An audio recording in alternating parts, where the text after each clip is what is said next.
e geração de energia. Aqui no Brasil, a gente está presente aqui no Rio, no interior do Rio, com a Ampla, a gente tem a Ampla, tem a Coelce lá no Ceará, temos também termoelétrica em Fortaleza, hidrelétrica em Goiás, e também conectamos o Brasil e a Argentina por meio da CIEM. E também temos vários projetos de renováveis com a Enel Green Power, bastante na Bahia. Hoje a Green Power é uma das líderes de renováveis no Brasil. Eu vou contar um pouquinho como que esse projeto surgiu. Você pode ir passando por algumas perguntas. A gente estava junto com a equipe de P&D, perguntando como seria o futuro da energia, assim, como que seria o futuro do nosso negócio, né? Sendo que a energia não mudou muito, né? Desde o momento da criação dela até hoje. Se você olha, ela não tem uma revolução tão grande como aconteceu em quase todos os outros setores de serviço, né? E aí, uma das perguntas que a gente começou a se fazer é se no futuro os produtos ou as experiências teriam mais força. Um outro ponto também que chamou bastante atenção é essa dicotomia entre consumir e compartilhar, né? Hoje a economia compartilhada tem crescido muito e a gente acredita muito nela pro futuro. E se a tecnologia deixar a gente mais isolado ou mais conectado, ou se essas coisas são fáceis da mesma moeda e hora vai nos isolar um pouco mais, hora vai conectar a gente um pouco mais. E um outro ponto que a gente começou a discutir muito, e aí já envolvendo a sociedade, se os nossos salários seriam parte do problema ou parte da solução. Quando a gente começou a conversar com as pessoas, elas não se interessavam muito em energia elétrica, né? A gente trabalha em empresa de energia elétrica, a Enel tem mais de 50 anos, eu vi a apresentação aqui da Light também, a Light tem uma história centenária, né? E quando você vai conversar com as pessoas não estão interessadas em energia. A gente começou a fazer grupo focal e as pessoas não ligam para energia. Elas ligam muito para a tarefa que a energia traz. Então, o cara quer conforto térmico, ele quer iluminação, né? E se ele conseguir isso de uma outra forma, que não seja com um cabo elétrico, ok, não incomoda. Então, isso para a gente chamou bastante atenção. E aí a gente começou a bolar um projeto de pensar como seria o futuro, né, uma vez que as necessidades estão mudando muito rápido, né? E aí a ideia foi abrir um crowdsourcing. A ideia foi assim, olha, a gente não sabe como vai ser o futuro, então vamos conversar com as pessoas para que elas nos mostrem qual é o futuro que ela imagina, tá? E aí a gente montou uma plataforma bastante simples, mas que faziam com que as pessoas discutissem aspectos do futuro. Como que você imagina o futuro, né? Pode passar mais uma? Vai entrar o vídeo 1, vou só fazer uma introdução nele. O que a gente fez? A gente começou a montar esse projeto, a gente tinha muitas dúvidas, assim, tinha muito mais dúvida que certeza, porque, beleza, a gente conseguiu montar o projeto, já conversando com a sociedade, fazendo grupos focais, mas a gente tinha dúvidas se ele ia ser bem aceito, porque sustentabilidade ainda é uma coisa chata, né? Assim, as pessoas também pensam sempre em sustentabilidade como uma coisa chata, e a gente queria aproximar o conceito de sustentabilidade das pessoas. E aí a gente pegou 30 personalidades e perguntava para ela como que ela imaginava o futuro do seu negócio, de como que as coisas estavam acontecendo. A gente fez 30 vídeos de 1 minutinho, assim, e utilizamos em rede social para ver o impacto que isso ia causar. E ali acho que era o primeiro ponto, assim, de avaliação do projeto. Se aqueles vídeos não acontecesse nada com eles e não tivesse repercussão, talvez seria o momento de frear e parar o projeto. Aqui é só um resumo de todos esses 30 vídeos que a gente fez. Num primeiro momento, utilizando basicamente rede social.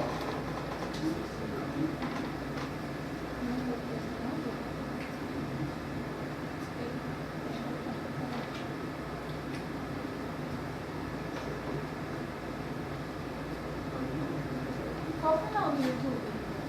Nós temos amanhã, mas a gente utilizou na época basicamente o Facebook para rodar. Na época o Facebook dava uma taxa de adesão muito maior para a gente. Não tem áudio. Não tem áudio?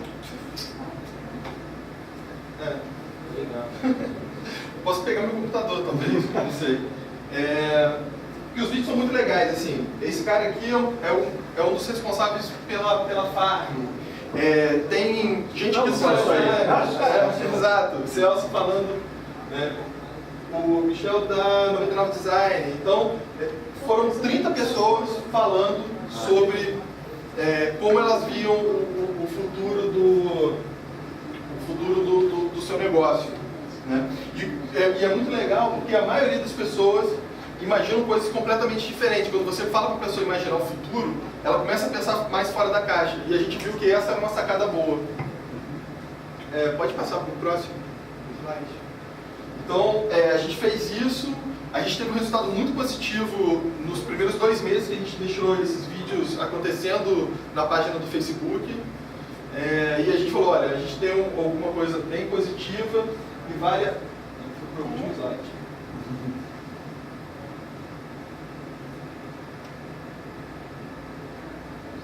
Não, ainda começou assim. Mais um pouquinho. Aí. Essa canetinha, na canetinha. É o próximo. Tá? E aí o que a gente falou é que, ok, se eu estou discutindo futuro, se eu estou discutindo energia, não teria como a gente fugir do debate sobre arquitetura, né? Vocês falaram aqui, né, a arquitetura resolve praticamente quase todos os problemas. Uma arquitetura mal feita ou mal pensada, não há equipamento eficiente que consiga suprir, né? E a gente falou, olha, vamos então tentar buscar... Que bom escutar isso, né? Não, assim, eu já participei de programas de eficiência energética na Ampla. Por isso que E a gente sabia que é uma loucura, por exemplo, quando você pensa em medição e verificação, uma vez que você não tem padrão. Como que você faz medição e verificação em sistemas que são altamente influenciados pelo ambiente externo, pela temperatura, e que você não tem nenhum padrão? Então a gente falou, olha, a gente vai ter que falar com arquitetos, vamos ter que conversar e vamos buscar soluções,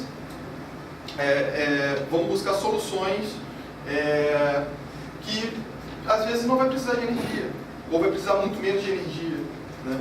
Esse foi o ponto, porque levando aquela premissa que a gente descobriu com a própria sociedade. Se eu consigo resolver esse tema sem usar energia, ok. Tá? Pode passar mais um. Aí era um outro vídeo. Eram 3 vídeos. O último, acho que vou pegar no computador para vocês verem, porque eu acho que ele é bem legal. Mas esse vídeo aqui explicava como que a gente fez a história. Então eu consegui mobilizar mais ou menos 30 mil pessoas no Facebook. Tá? E aí a gente falou, olha, eu tenho que jogar essas pessoas para dentro de uma plataforma onde elas consigam dar ideias. Então a gente montou um site e aqui a brincadeira era mostrar como que esse site funcionava, tá? Então a gente pegou, montou um sistema de gamificação. Então qualquer ação que você fazia dentro do site você ganhava pontos. E esses pontos, no final, geravam uma série de premiações. Tá? A gente acredita muito na colaboração, então era uma competição, mas é uma competição colaborativa, onde em certos momentos que eu melhorava a sua ideia, eu dava ponto para você, porque eu vi que a sua ideia era boa e a gente também evitou puxar um pouco qual era a melhor ideia. A gente também tinha muita dúvida, porque a melhor ideia é que eu consigo fazer hoje, né? Ou a melhor ideia é a ideia que está daqui 5 anos e que é impossível de ser implementada hoje. Então a gente colocou todo o sistema de gamificação em cima da quantidade de participação. Tá? E o primeiro lugar ganhou uma viagem para Milão para conhecer a Expo, que acabou de terminar nesse final de semana. Né? E aí a gente teve na plataforma mais de 23 mil pessoas, a gente conseguiu mais de 4 mil ideias, mais de 16 mil comentários, melhorando as ideias que estavam ali colocadas. Né? Então a gente conseguiu atingir bastante esse objetivo, né? E eu acho que um ponto importante desse projeto é como você melhorar a comunicação de sustentabilidade, né? Como a gente conseguiria fazer isso? Tem um pouquinho de som, se você ter um controle de televisão. Está conectado, eu estou ouvindo aqui também. Eu tô ouvindo aqui. Deve ter um botãozinho aqui para... Deve ter um botão aqui. O rapaz foi tentar achar um cabo de água. Até porque tem um alto-falante aqui, não sei. Então, pode voltar para os slides.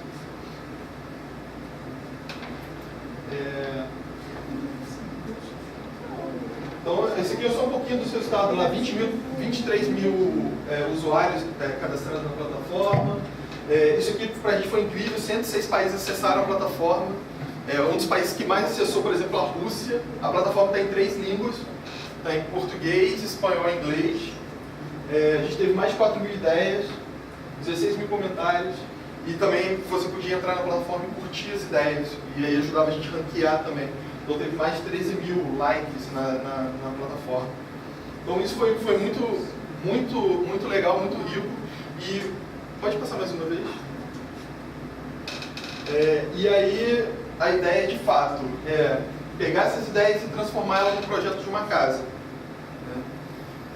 A ideia é a gente instalar essa casa em Niterói no próximo ano, começar essa construção. Isso também a gente foi conseguindo vários parceiros interessantes e que ajudam a gente a divulgar esses conceitos. Por exemplo, hoje o arquiteto responsável pelo projeto é o Arthur Casas, que é um dos maiores arquitetos hoje no Brasil, mais conhecidos, mais premiados. E é muito engraçado, porque a gente chegou para ele e falou, cara, a gente tem um projeto aqui e vamos ver, assim, e na mesma hora ele topou. Uma coisa, ele tem escritório em São Paulo e em Nova York e colocou a equipe toda, tipo, coisa que nunca acontece, né? Ele pegar, juntar a equipe toda, mais de 40 arquitetos, para avaliar ajudar a gente a avaliar essas 4 mil ideias e transformar dúvidas, perguntas, inquietações das pessoas que estavam na plataforma, desejos, em projeto técnico, né? E a gente está terminando agora o subprojeto, são mais de 16 subprojetos. Então, pode passar mais um? A gente foi pensando em montar essa casa, a gente aprendeu um pouco com as casas que já existem no Brasil e que existem no mundo. A gente também começou na época com o pessoal da GIZ para conhecer também mais projetos. Tem uma casa muito legal na Alemanha que foi feita há pouco tempo. O que a gente viu assim, de problemas nessas casas? Tá? A maioria dessas casas são casas de showroom, que você vai lá uma vez e nunca mais volta. São super legais, são super interessantes, mas que você vai uma vez e aquilo se perde, né? Então, a gente falou, olha, se a gente vai construir uma casa, e é uma casa que está saindo da opinião das pessoas, nada mais justo que a gente devolver essa casa para que as pessoas testem as tecnologias que elas escolheram, né? Para que gere experiência. E elas se hospedem. Sim, a ideia é que a gente tenha ciclos,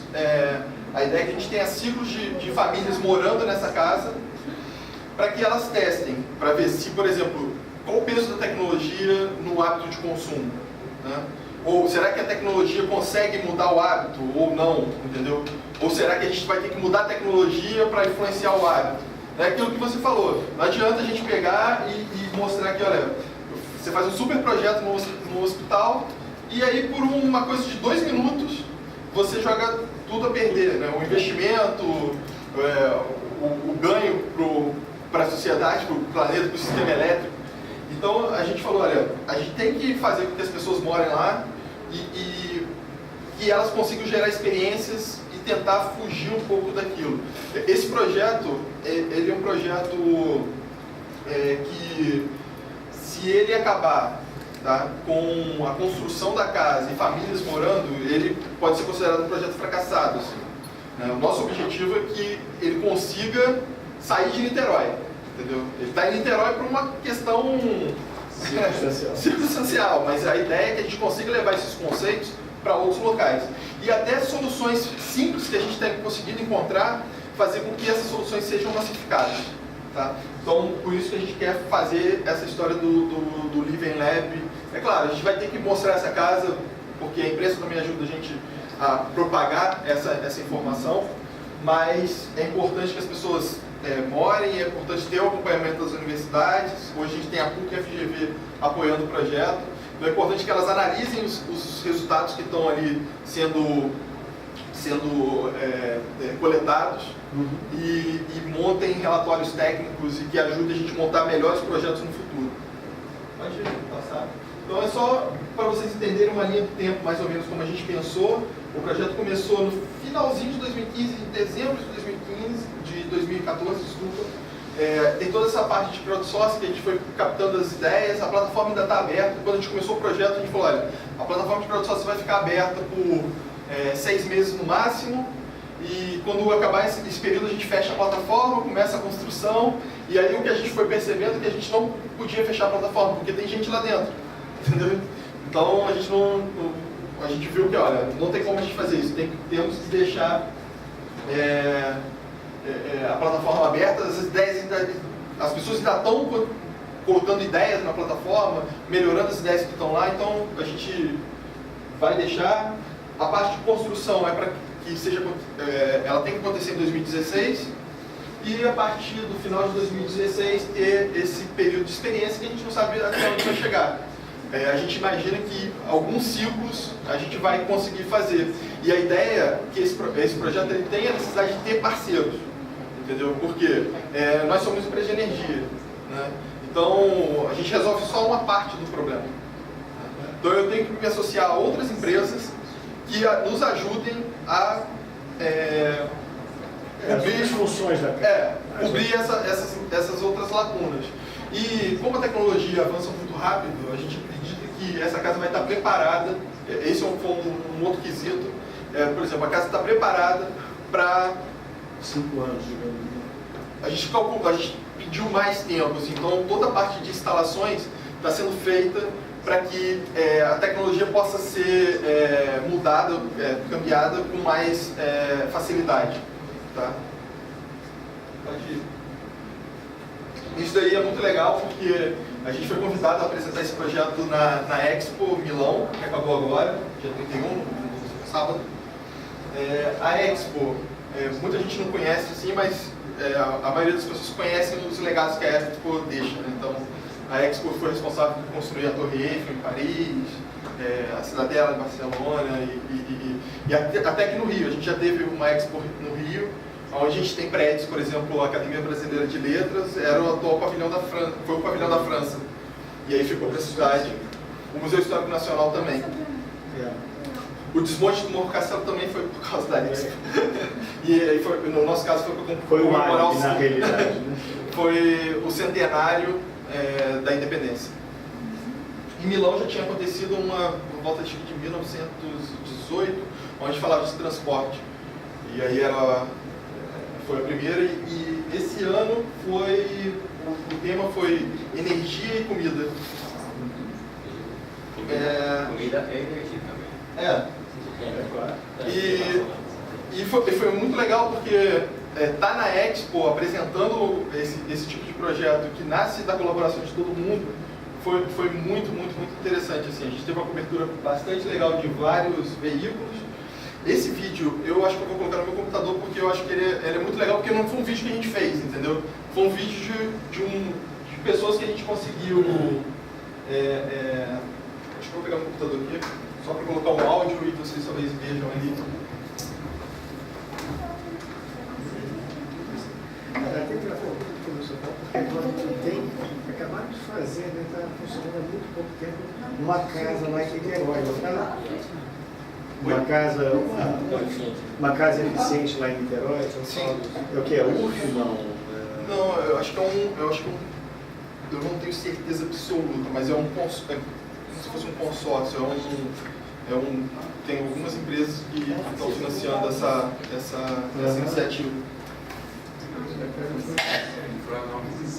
Olha, está conectando o carro. Tá, então Posso fazer uma pergunta? vai fazendo pergunta enquanto a gente passa esse último dia. Então, parabéns aí pelo seu trabalho, gostei muito.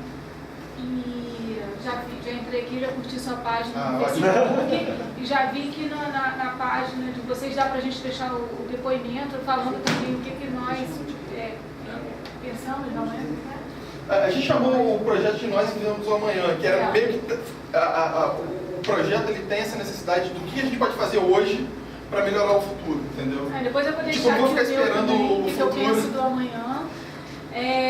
E aí, bom, falando de casa, né, de arquitetura, não posso deixar de comentar. Pode falar que eu estou prestando atenção. Tá.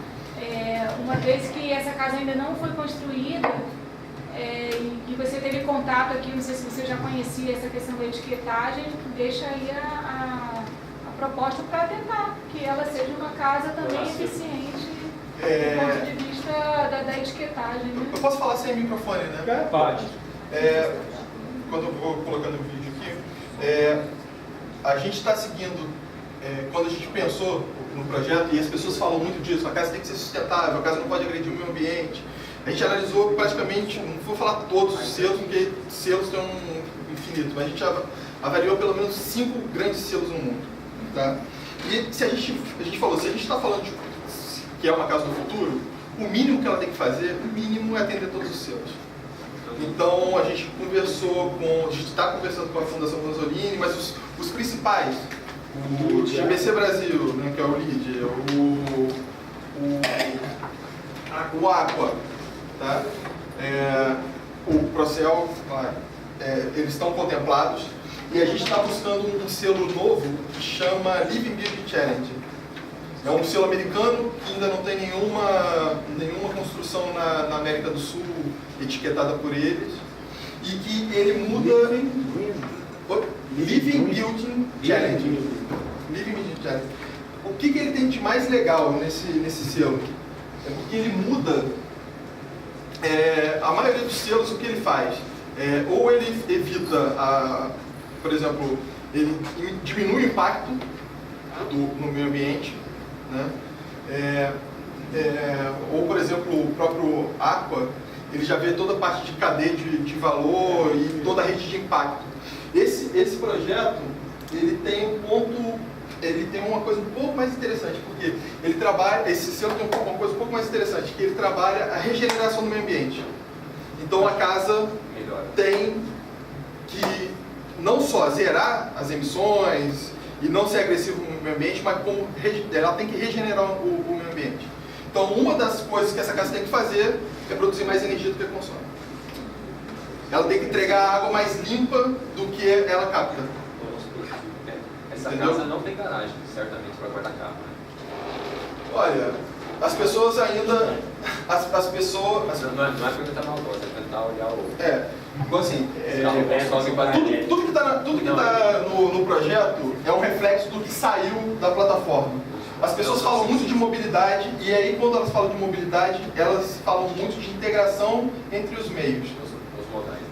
Então, com certeza tem uma parte muito forte para integração de bicicleta, os pontos de transporte público, a localização onde a casa ela permite isso, que está próximo às barcas, onde ela vai ser instalada. E tem um outro ponto que é o veículo elétrico. Entendeu? O veículo elétrico ainda é visto como uma opção, mas uma opção um pouco diferente, porque ela entra talvez no caminho da economia compartilhada, onde você não precisa ser dono do carro. Ou o veículo elétrico como bicicleta, também o veículo elétrico. Isso, mas talvez com uma ótica um pouco diferente, assim. Talvez eu não precise ser dono, eu posso alugar no momento que eu preciso e ter uma vaga especial, como algumas cidades do mundo têm feito. Né? Então tem acontecido isso. As pessoas ainda gostam de carro. Só eu que não gosto. Porque não tenho, eu por exemplo, que moro longe, eu uso o carro porque não tenho transporte adequado para... a falta de até aqui, por suporte, exemplo. do ponto de vista... Aí tem que ter tudo. Não, sim, todo. E não dá pra ir de Sua bicicleta. casa, já todo em todo. Tem um ponto muito importante nessa casa. Tem um ponto muito importante nessa casa, é que pensar arquitetura, sempre a gente pensa a construção, né? Então, o prédio, a casa, a estrada, e aí aqui foi muito ao contrário, assim, a gente quando a gente começou a analisar as perguntas, as ideias que foram colocadas, a gente falou, olha só, as pessoas estão falando para a gente prestar atenção no que a gente tem em torno. Então é uma casa que vai ser implantada, por exemplo, sem supressão vegetal, entendeu? Eu poderia fazer supressão vegetal, tem amendoeira em volta, eu poderia até trocar a vegetação, poderia ser interessante, entendeu? Mas é um foco um pouco diferente, igual assim, a arquitetura que tem que se adequar ao meio ambiente que ela está sendo implementada, e não ao contrário. Quanto mais árvores, menos ar-condicionado. Oi? Quanto mais árvores em volta, menos ar-condicionado. Tem uma coisa muito legal que, por exemplo, a gente colocou como solução desse monte de discussão é, por exemplo, não usar o ar-condicionado. Tá? Com todos os cálculos que a gente já conseguiu fazer, 70% dos dias a gente não vai precisar usar o ar-condicionado nessa casa. O sistema de refrigeração dela vai ser praticamente feito com geotermia, tá? Que é uma solução. É uma solução que ainda não é popular aqui no Brasil. Vai dar água, não. Oi? Não, vai por debaixo da terra. Você vai por debaixo da terra, você tem que fazer faz uma ventilação forçada, você faz uma ventilação forçada, faz um sistema de serpentina, entendeu? Está crescendo muito, não? Como é que... Depende de cada solo. A gente fez um cálculo que, dependendo do solo, a gente pode descer mais ou menos. No nosso projeto está indo mais ou menos 50 e poucos metros. E é viável economicamente. Quando você olha a duração de um equipamento desse, a vida útil de um equipamento desse, vale a pena. Se você falar, claro, encarece, como você falou, claro que vai encarecer. Hoje você não tem isso bem desenvolvido no Brasil. A gente conversou com vários parceiros, por exemplo, com projetos similares do nosso, a BASF. A BASF fez uma casa, a Casa E em São Paulo. E eles falaram, muitas das coisas que a gente colocou aqui, a gente teve que importar mão de obra da Europa para poder implementar. Ou montar um sistema de treinamento aqui Obrigado. Montar um sistema de treinamento aqui no Brasil para que as pessoas pudessem utilizar esse material que a gente já usa lá na Europa de uma forma muito simples. Mas é uma forma de estimular outros a replicarem os projetos, né, a poderem aprender com isso. Vocês, em geral, acham que... Você encomenda? Pode. Você pode só voltar. A gente está gostando de utilizar esse vídeo, porque esse vídeo foi feito agora na Expo. A gente fez a apresentação lá na Semana do Brasil, que também foi muito legal, que foi na semana do dia 7 de setembro. A gente teve, aquilo que eu falei, bastante destaque na imprensa internacional. Esse mês, a gente está na capa da Casa Vogue com esse projeto.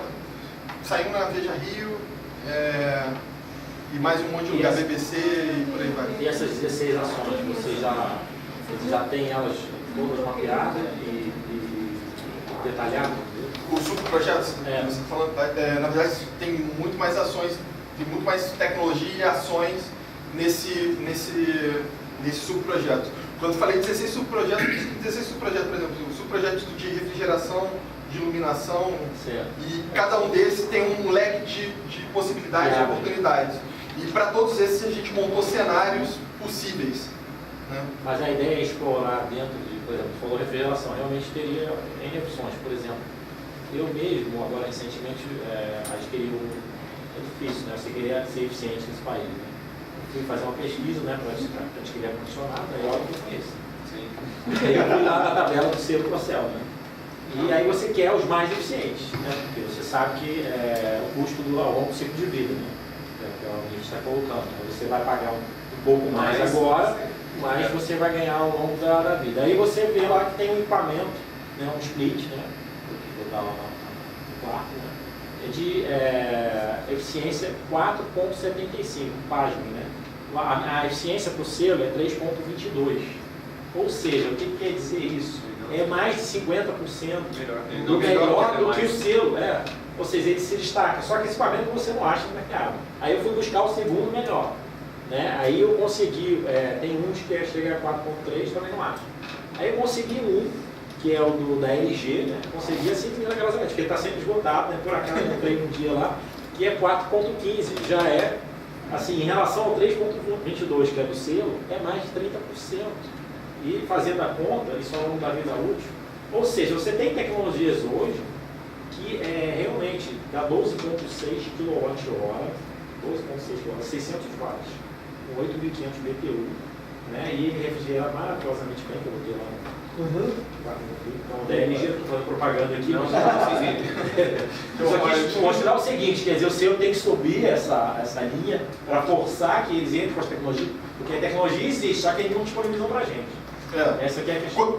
Mesmo os selos, o próprio GDC e o Aqua, quando a gente conversava com quem fazia os cálculos, cara, não vamos tirar a coisa, porque a gente já chegou no selo. A gente falou assim, cara, nosso objetivo não é atingir só o selo. Né? Não, eu quero buscar o melhor. Por isso que eu busco na lista lá, qual é o melhor. Aquele colega que fez pergunta, ele vai fazer palestra mais tarde, ele trabalha com isso, de realinhar a tabela. Aquele caso do ventilador também, que o Inmetro lançou em janeiro, 600 ventiladores, o segundo colocado, mais econômico, gasta 3 vezes mais do que o primeiro. Então, se você realinhar, todo mundo só ali, por exemplo, se você botar esse ar-condicionado mais eficiente, você demonstra para o público que existe uma tecnologia que você consegue economizar, mesmo em relação ao seu, 50% a mais do que o melhor cenário. E é possível, né? Aliás, o que era o melhor era o da GRI, na verdade. E melhorou bastante, né? Isso era até criticado. Hoje, a gente está com, sei lá, mais ou menos uns 15 parceiros no projeto, tocando o projeto mais ou menos 15 parceiros. A gente vai ter que ter, para concluir o projeto, pelos nossos cálculos, aumentar esse número para uns 50. Mas a gente hoje já tem bons parceiros que ajudam também na captação de empresas e no encantamento dessas empresas. O Arthur é um, que ele está aí. Um outro parceiraço que a gente tem de projeto é o Maneco Kinderé, que cuida da parte de luminotécnica, né? E temos também o Orsini, que cuida do paisagismo da casa. Assim. O Orsini foi uma conquista do Arthur, assim, o Orsini fez Iotim. Assim, a gente mostrou o projeto para ele e falou, ó, tô dentro, vamos tocar, muito do que a gente acredita e tal. Só uma pergunta, quando você falou de animação, quer dizer, aí a Mitch colocou também, a gente fez um projeto que já fez alguns, né, e busca fazer essa integração da animação natural com a artificial em alguns projetos. Quer dizer, isso de alguma forma vai ser explorado, né? Sim. Porque você tem tecnologia já para isso, né? Utilizar a animação, o SolarTube e outros aí, né? Que já existem, né? A gente tem. E é muito eficiente, né? A gente percebe algumas partes de. Não traz o fio só. Tem alguns. A gente está testando, analisando alguns sistemas de clarabóia que são super eficientes. E uma outra coisa também. Você falou desse leque, né? Você vai ter e também todo o sistema de dimerização, né? Para que você não acenda uma lâmpada 100% quando dá 5 horas da tarde. Então, às 5 horas ela pode talvez acender a 10%, 20%, 30%, não sei. Ela vai ter uma escala de talvez crescimento. explorar algumas tecnologias de fronteira, tipo OLED. Sim. Também. E também ter sistemas paralelos, onde a gente consiga comparar. Né? É um projeto que a gente quer aprender e é um projeto também que a gente viu nele a possibilidade de pensar novos negócios. Entendeu? Negócio assim, será que o negócio da distribuição vai continuar sendo o mesmo? Entendi. Né? Se a gente estivesse falando, se a gente estivesse aqui há 2, 3 anos atrás, talvez a gente estivesse ainda falando da possibilidade do solar, e o solar hoje é uma realidade. E essa custa mais barato do que comprar energia da Ampla ou da Light. E essa questão da gestão do uso da energia pelo próprio usuário vai ser explorada? Muito explorada, porque... Eu tenho dificuldade disso aí, realmente. Eu fui pesquisar na internet para achar, porque a gente tem lá não sei se você sabe, um centro de demonstração de energética, onde tem uma casa lá, e tem até uma tecnologia lá do P&D que é mais inteligente, cada tomada ela funciona como uma maneira de você controlar aquela energia, de ligar e desligar, e ver o quanto está consumindo, né? Aí tem os cores lá e tal. A gente pegou vários estudos, agora a gente tem que tornar a experiência positiva. Esse eu acho que é o ponto-chave que a gente aprendeu nesse projeto. Se a gente não mudar a forma de comunicar esses conceitos, eles não terão sucesso. Mas eu vejo que tem muita coisa que está ainda nascendo, que está embrionário, né? Vários estão apostando no Google, estão apostando em tecnologia, TIM e outros aí, porque está vendo no final que a residência, né, a própria Apple, acho que estão desenhando algumas coisas, eu já li, né? Mas assim, Samsung, todos eles tem vários têm que estão fazendo isso aí. Porque na casa você tem a gestão, né? É. Você mexe Não, na tem tua casa. tecnologia para isso, tem Bluetooth, Wi-Fi, não sei o quê, e aí você tem os smartphones, os tablets que estão aí, basta integrar e criar os dispositivos. E um outro ponto também que a gente quer testar é o quanto você está disposto a delegar e o quanto você quer ter o controle. Certo. Né? Ninguém sabe Delegar isso muito bem. um serviço, você fala. Então, delegar como serviço, ou por exemplo, ele tem que ter uma inteligência nativa no sistema que tome decisões e que você não precise se preocupar. Por exemplo, coisas muito simples, assim, o meu carro tem, sei lá, desde muito tempo acendimento de farol do sensor, aquele simples. Cara, teve um dia que o rapaz foi manobrar o carro e desligou. Não, desligou. Eu saí, como as ruas são muito iluminadas, né? Eu saí, eu andei 15 minutos com o farol apagado, assim, porque aquilo estava completamente delegado a um sistema paralelo. Já esqueceu que tinha. Já esqueci que eu tinha. E, por exemplo, a casa vai ter um terminalzinho meteorológico que ajuda ela a tomar decisões, entendeu? Isso é legal. Vou rodar o vídeo e aí depois a gente pode ter mais perguntas. Esse foi um vídeo que o pessoal do Brainstorm 9, que teve com a gente lá na Expo, fez, contando um pouco em cima como eles enxergam o projeto. Tá? Simples, eu não quero.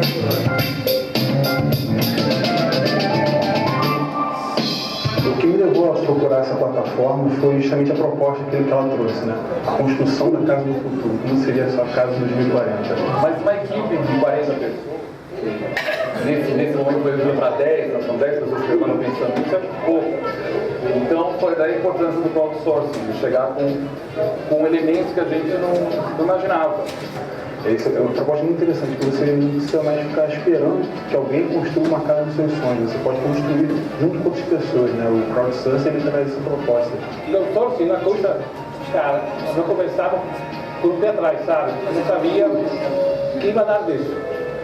Agora, receber 4.000 ideias em tão pouco tempo é algo absolutamente inédito para nosso patamar. Eu ouvi muitas ideias, não somente também lá, mas também de alguns colegas meus que participaram do crowdsourcing. Eu fiquei muito feliz. O processo total, como você falava, foi muito caótico, mas criativo. Como acho que toda a criatividade é assim um pouco, né? Você parte meio perdido e aos poucos, com esse aparente caos, termina tendo uma substância muito gostosa.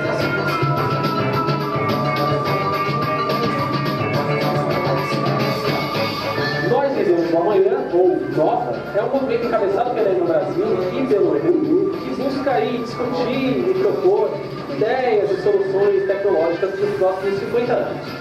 O primeiro projeto do movimento é a Casa Nova, que começou agora, em 2015, com um crowdsourcing aberto, mais de 23 mil pessoas participando, reunindo mais de 4.000 ideias. Tudo isso depois reunido pelo Estúdio 4 Casas para colocar, de fato, toda essa massa de ideias da galera como um projeto arquitetônico campeão.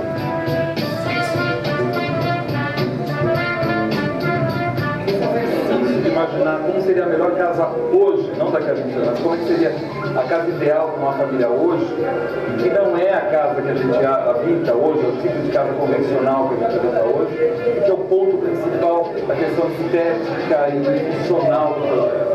O princípio da casa é uma casa que ela é autossuficiente energeticamente. Inclusive, quer dizer, o mínimo que ela vai produzir é 105% da energia que ela vai consumir. Ou seja, ela vai ter um excedente de energia. A questão de compostagem de lixo orgânico, eu acho extremamente importante, tomar esse gás. A questão da geotermia, de você conseguir resfriar uma casa através do solo, de pegar essa temperatura sempre constante a 20 metros do solo para resfriar a sua casa ou até aquecer em algumas regiões. Toda essa tecnologia está disponível agora. A gente não está inventando tecnologia. Isso são questões básicas que vão estar incorporadas em qualquer projeto desse momento.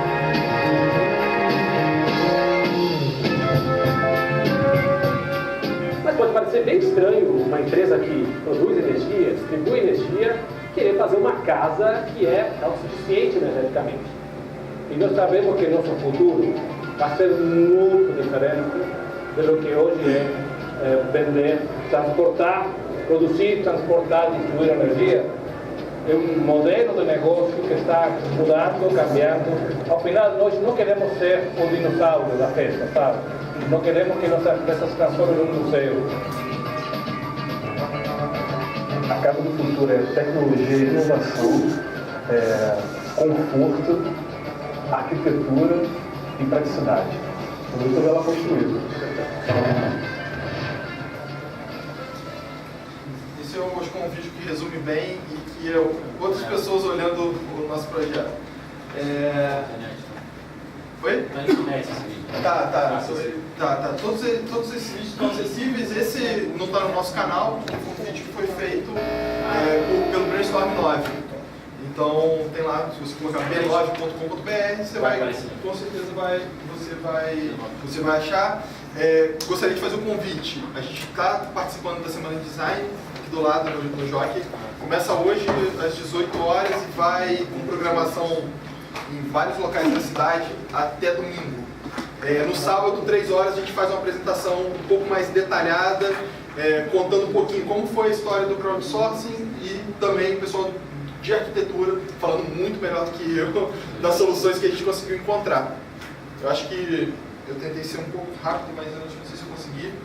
Se vocês tiverem mais alguma dúvida, meu e-mail vai estar na apresentação, não sei se depois a gente vai disponibilizar, mas meu nome é Felipe Conte, não é muito difícil de me achar. Você tem cartão?